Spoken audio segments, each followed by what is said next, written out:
রাজ্য সরকারি কর্মচারী, শিক্ষক সহ সকল স্থায়ী কর্মচারীদের জন্য গ্র্যাচুইটির পরিমাণ 25 লক্ষ টাকা করার একটা দাবি উঠেছে। কেন এই দাবি উঠেছে সেটা আপনাদের সামনে তুলে ধরব। আপনারা জানেন যে গ্র্যাচুইটি, সর্বোচ্চ গ্র্যাচুইটি যেটা এখন 12 লক্ষ টাকা রয়েছে, সেটা বৃদ্ধি করার একটা দাবি উঠছে।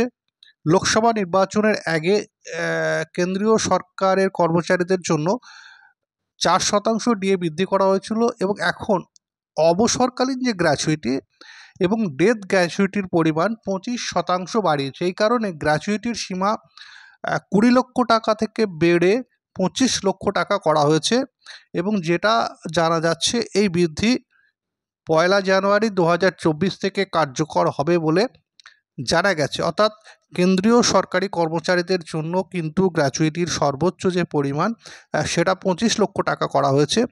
এই দাবি কিন্তু উঠছে রাজ্য সরকারি কর্মচারীদের জন্যও, যেন গ্র্যাচুইটির পরিমাণ বৃদ্ধি করা হয়, সেটা 25 লক্ষ টাকা বা যেটা আছে এখন সেখান থেকে আরও কিছুটা বাড়ানো। কারণ দেখা যাচ্ছে যে বেশ কিছু সংখ্যক কর্মচারী যাদের গ্র্যাচুইটির ক্যালকুলেশন হওয়ার সময় তাদের গ্র্যাচুইটির পরিমাণটা কিন্তু 12 লক্ষ টাকার বেশি হয়ে যাচ্ছে।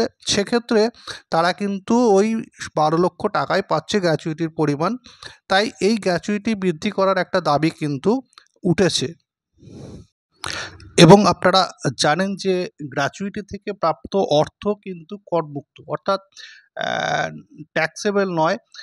সেই কারণে গ্র্যাচুইটি কিন্তু খুব একটা গুরুত্বপূর্ণ বিষয় এবং এখানে গ্র্যাচুইটির নির্ণয়ের বিভিন্ন ফর্মুলা রয়েছে, সেটা আপনি অন্য ভিডিও থেকে দেখে নিতে পারবেন।